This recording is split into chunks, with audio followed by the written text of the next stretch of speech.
anxiety. I think I need to tell you first of all, it's 6 a.m. and this is just post-meditation. I've been up since 4. You find time in the day when you've got a little one. Oh, this is another live and I again haven't told anyone about it, but hey, that's just the way I roll. Anxiety is such a, it grips so many of us, more than I think people let on. But those of you who do talk about it, you have anxiety or you suffer from anxiety or you experience anxiety. And there's those of us who don't talk about it and you suffer in silence. And I think more and more people are letting go of the stigma behind it and are sharing about it. But also, I think more and more people are becoming aware of what anxiety is. A lot of people live with anxiety or have lived with anxiety, not realizing that it doesn't have to be that way. People have just thought that's just who they are. And, in my time working with people over the last 20-something years, so many people have come to me with anxiety, some of them knowing that's what it is, some of them not.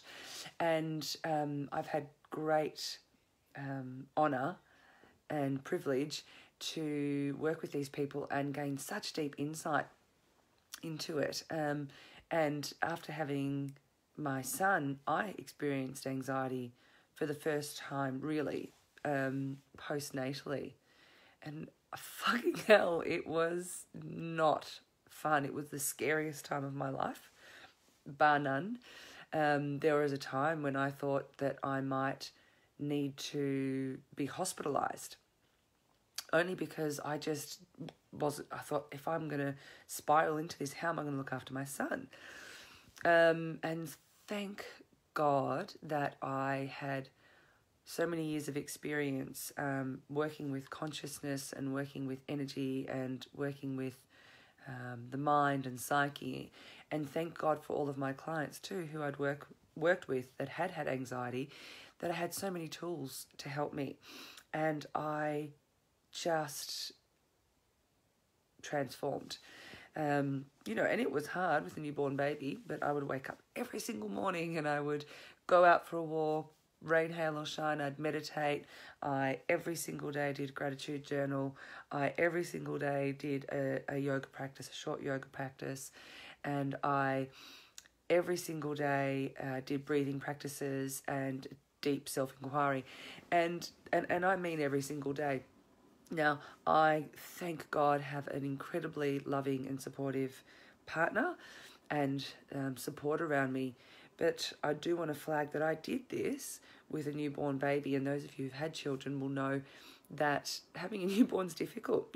You're woken up every 2 hours to feed, and your body's being depleted if you're breastfeeding, which I was. The only reason I'm saying that is just to say that if I could do that, if I could do what needed to be done in order to heal myself, then you can too. It takes massive commitment and some support, but it's possible. But what I really want to talk about is how anxiety almost always is the result of us not listening to something within us, a voice. And often we can feel it in our body.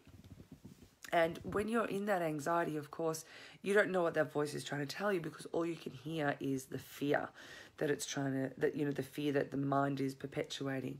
And anxiety often is a part of ourselves that is trying to protect us. It's trying to protect us from something, but it's become blown out of proportion.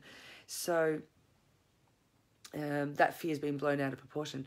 So what we need to do with anxiety, first of all, there's no point in trying to find out what that voice is trying to say, trying to find the gold in your anxiety, before we learn how to actually get beyond that voice. You can hear it there, you can feel it there, but we really need to have a mindfulness practice or something in your life where you can learn to alleviate that immediate stress, that immediate panic, so that you can see it there and come back into a different mind.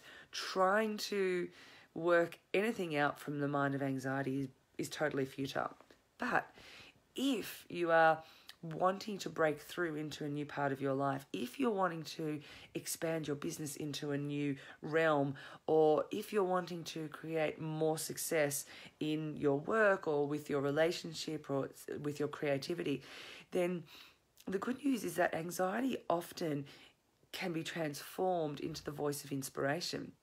And when we can move beyond the fear and actually listen to what that voice is telling us, it's often screaming out to tell us something. And if we can listen to that voice rather than push it away, we can find the courage to listen to it with an open heart, then we can hear the inspiration that voice is actually trying to give us, is trying to share with us. So I wanted to share this with you because if you're the type of person who has anxiety, chances are you're actually a pretty high achiever. Anxiety often is anxiety is often the disproportionate or somehow, slightly skew with voice of achieving.